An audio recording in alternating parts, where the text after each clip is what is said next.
Sveiki atvykę į šį vaizdo kanalą. Šiandien Rumunijos Naujosios Jeruzalės šventajame vienuolyne pristatome Dievo žodį, ištartą mūsų viešpaties Jėzaus Kristaus, Dievo žodis tautų vadovams. Nuo 2024 m. vasario 24 dėj ši išpažinties diena perkeliama iš vietos į žemėje Dievo žodį Tėvo ir Sūnaus bei Šventosios Dvasios vardu, Amen, ir kalba tautų vadovams, nes aš, viešpats Jėzus Kristus, ateinu į žemę žodį, kad parašiau istoriją ir išpažinties knygą tarp rumunų tautos, kur turiu savo žodžio tvirtovę ir mažą tautą, kuri priima mane, kai kalbu iš viršaus, rašau savo žodį ir siunčiu jį ten, kur ką aš kalbu. Ir štai 70 metų žodžio iš dangaus jis nugriovė rumunus ir šios šalies žemę. Karienė su lobiu, kaip parašyta šventajame rašte, o lobis jame yra Dievo žodis. Viešpats kalba žemėje. Amen. Pirmiausia, turėjau pasisakyti vardu ir pasakyti, kad esu tas, kas esu ir kad aš esu šis žodis, o dabar kalbu tautų vadovams ir sakau jiems, ramybė jums, kurie stovite aukščiau iš vietos į vietą. Virš tautų iš žemės. Ramybė jums nuo Dievo Tėvo, Sūnaus ir Šventosios Dvasios. Amen.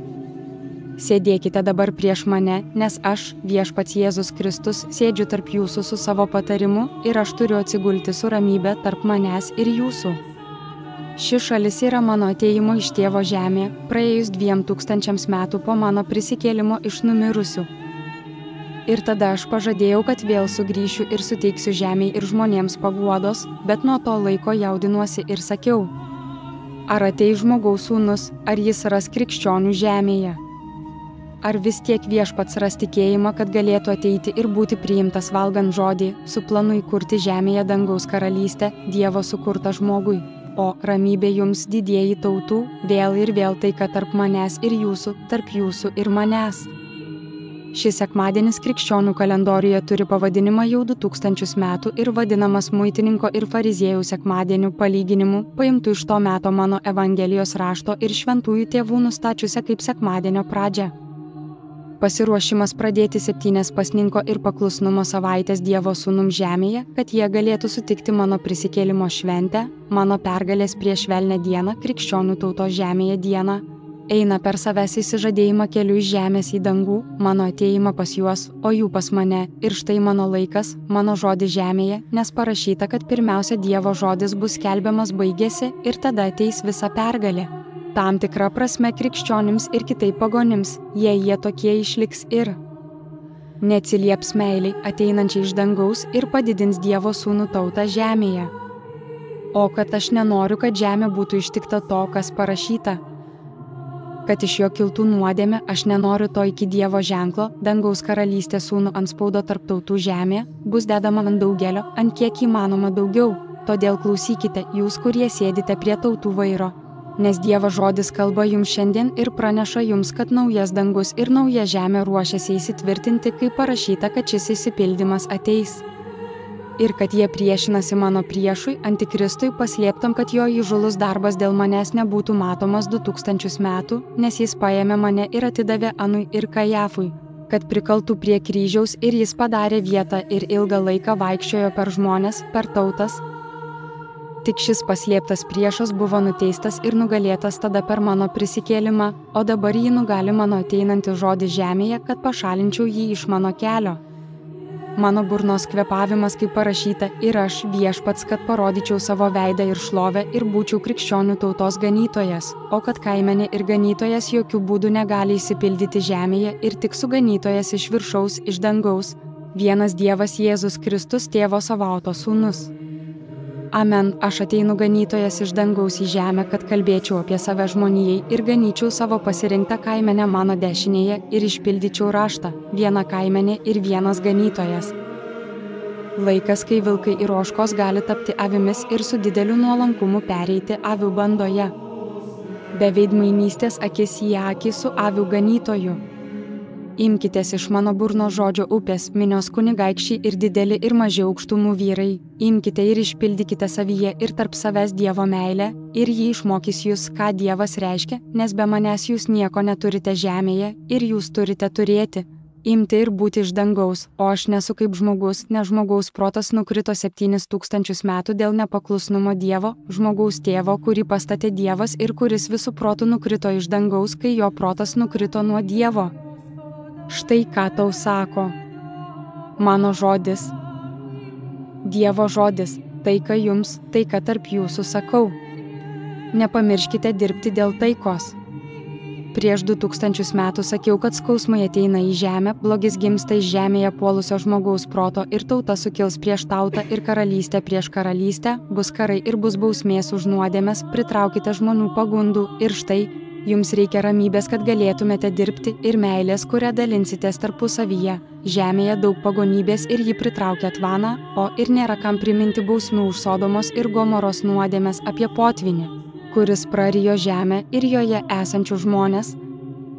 Nuodėmė sukeltas blogis, aš esu meilė, myliu tave ir noriu, kad tu būtum mano visa žemėje. Bet antikristas stoja prieš mane, paslėptas po šventų drabužių ir aš nebesu tarp drąsių kunigaikščių kaip praeities krikščioniškose šalyse, kad jie galėtų įveikti velnišką audinį ir pastatyti Dievo pergalę prieš tautą ir pergalės kryžių. Kai aš kryžiumi nugalėjau šėtoną, kuris mane nužudė ir nežinojo, kad nugalėtojas bus jį smogė mano kryžius, o kryžius yra ginklas, nuo kurio jis bėga, ir jis jau 2000 metų bėga nuo kryžiaus, mokydamas didelius ir mažus, vergus ir laisvuosius saugotis Dievo ženklo. Kristaus pergalė, nes priešas bijo šio pergalės ženklo, o aš, Jėzus Kristus, sakau tai, o daugybė krikščioniškų šalių šventųjų yra su manimi. Jie yra mano atėjimu ir aš stoviu su jais virš miesto. Mano žodžio su visomis dangiškomis galybėmis ir kariuomenėmis, o viešpaties Jėzaus Kristaus atėjimą įgyvendiname su teismu, bet pirmiausia su susitaikymu, nuodėmių atleidimu tiems, kurie stoja su Dievo sūnumis krikščionims, panašiems į mano bažnyčios pradžią, kurių daugelis apleido, nes nutiesė savo kelią ir atsiskyrė jų vadovai, o tie, kurie liko, kovoja, kad nepapultų, o bėgliai kovoja, kad pultų tuos, kurie liko, ir jie kariauja ir pranešimai apie karus. Visi ir visada tik prieš Dievą ir krikščionis Dievo sūnus žemėje. Ir jūs dabar girdite tai iš mano lūpų sakant, kad čia yra skausmingas ženklas. Nes meilė atšalo visur tarp žmonių, ne tarp brolio, ir kyla karo ginklų kalnai ir rodo vienas kitam ginklus ir kelia baimę. Kiti tik mano angelai juos saugo ir valdo iš dangaus viską, ką žmogus padarė su pavojumi žmogui. Todėl sustabdykite vieni kitus ir jūs, nes aš, viešpats, ateinu pastatyti žemėje naujo dangaus ir naujos žemės, ir vargas tiems, kurie priešinasi man, kad įvykdytų rašytinį raštą. Pateikiu jums žinią, kad didžiausia žodis žemėje yra žodis krikščionis, krikščioniškas žmogus pagal tradiciją nuo pat pradžių, kurią krikščionys pirmųjų krikščionių palikuonys gyveno nuo vieno iki kito iki šių dienų. Rumunijos šalis buvo krikščioniška jau 2000 metų. O krikščioniškoji teisė nuo tada ir iki šių dienų čia saugoma per stačiatikių bažnyčią, tvarką, kurią gerai nustatė tėvai, vedami šventosios dvasios, šventųjų dvasios, pranašystės dvasia, kuri valdo ir stato jo bažnyčią Kristų iki galo, iki mano atėjimo, ir laimingi bus tie, kurie yra tėvų kategorijoje, į kurią aš, viešpats, kviečiu kiekvieną žmogų, kuris nori būti Dievo sūnus pagal tiesą žemėje. Krikščionis yra Dievo vieta žmonių pasaulyje, o tie yra krikščionys, o krikščionis yra tik tas, kuris bažnyčioje pakrikštytas teisingo tikėjimo, ortodoksijos kunigų nuo pat pradžių, perduodamų 2000 metų. Iš kartos į kartą saugomas ir tęsiamas krikščioniškuoju gyvenimu. O tie, kurie save vadina krikščionimis, bet yra dezertyrai, nepasilikę prie šaknų, tai yra nudžiūvusios šakos, nes parašyta šakelė, kuri nepasilieka vynmedžio ir neša vaisių savaime, nupjauta. Nudžiūsta ir metasi į ugnį, kaip aš, viešpats, sakiau, ir jie tapo mano priešais ir to nežino bei netiki, ir aš turiu ateiti ir pasakyti jiems, kad jie patikėtų, jei jie nori tikėti mano lūpų žodžiu, kuriuo aš ganau žemę dabar, laikų pabaigoje. O tu negali būti Kristaus krikščionis, jei tu laikysitės nuošalyje nuo šventumo ir pasaulietiškai mėgausitės prieš gyvenimo įsakymus, kurie sako: mylėk Dievą, nevok, neištvirkaukite, nežudyk, melagingai neliudyk. Štai viešpats ateina ir neranda žemėje krikščionių, ir jie visi priešinasi man savo svetimų kryžiaus keliu, visi be pasninko ir maldos, be krikščioniškų dovanų, be paklusnumo ir neišpažindami viešpatie savo krikščioniškų gyvenimų. Ne su žodžiu apie Dievą ir viskas, o ne, o kelkis nuo nuodėmių prieš Dievą savyje ir imk pavyzdį iš krikščioniškų šalių valdytojų, nes ir jie turėjo nuopuolių, nes žmogus buvo bejėgis 7000 metų. Bet jie atsikėlė ir prašė atleidimo ir dirbo nuolankumą. Ir atgaila statė namus šventumui ir tikėjo Dievo dangumi žemėje ir laukė išgelbėjimo iš viešpaties ir nugalėjo karus bei tikėjimo priešus. O daugelis iš jūsų valdo be Dievo ir be jo valios tuo, ką duodate darbui, ir štai pagonybė auga žemėje, virš žmonių ir jų naikinimas kartu su šia pagonybe. Ar taip nori nutikti? Ar sugebėsite sustabdyti potvynį, kurį ant žemės atnešė daugelio pagoniški darbai, be Dievo mintise ir žingsniuose? O, tu turi vaikų. Nesunaikink jų gelbėjimo. Leiskite vaikams ateiti pas mane, nepasiduokite neteisybei, kuri vėl ir vėl veda žmoniją į potvynį. O ką darysi, jei nenorėdamas tirti tau bus atskleista, kad tu atstumi Dievą, kuris ateina ir apsireiškia tau per šventąją dvasią. Sūnus, jūs esate puikus, esate vadovai, bet nesate didesni už Dievą. Aš duodu žodį iš dangaus į žemę ir dabar kalbu tau. Mano Rumunija yra karalienė turinti lobį su Dievu.